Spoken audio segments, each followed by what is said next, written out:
Hello everyone, welcome to our channel. Telugu రాష్ట్రాల్లో ఎడతెరిపి లేకుండా కురుస్తున్నటువంటి అతి భారీ వర్షాలు. వివరాల్లోకి వెళ్ళి వాతావరణ పరిస్థితులు తెలుసుకునే ముందు మీరు మన ఛానల్ని సబ్స్క్రైబ్ చేయనట్లయితే వెంటనే సబ్స్క్రైబ్ చేయండి. ఇక వివరాల్లోకి కనుక వెళ్ళినట్లయితే బంగాళాఖాతంలో ఏర్పడినటువంటి ఉపరితల ఆవర్తన ద్రోణి అల్పపీడనంగా మారింది.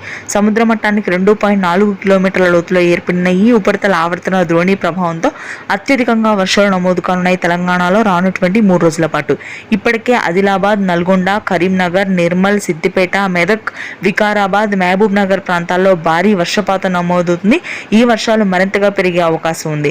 రంగారెడ్డి, హైదరాబాద్ నగర ప్రాంతం మొత్తం కూడా రానున్నటువంటి 4 రోజుల పాటు అత్యధిక వర్షాలు కురుస్తాయని, అప్రమత్తతగా ఉండాలని వాతావరణ కేంద్రం హెచ్చరికలు జారీ చేసింది. ఎల్బీ నగర్, దిల్సుఖ్ నగర్, ఉప్పల్, బోడుప్పల్, హయత్ నగర్, వనస్థలిపురం, సరూర్ నగర్ ప్రాంతాల్లో అత్యధికమైనటువంటి వర్షాలు నమోదవుతాయి. ఎడతెరిపి లేకుండా కురిసినటువంటి వర్షాల దాటికి రోడ్లన్నీ జలమయమయ్యాయి. ఇక ఆ తర్వాత మధ్యాంధ్ర జిల్లాల్లో కూడా ఉపరితల ఆవర్తన ద్రోణి ప్రభావం అత్యధికంగా ఉంది.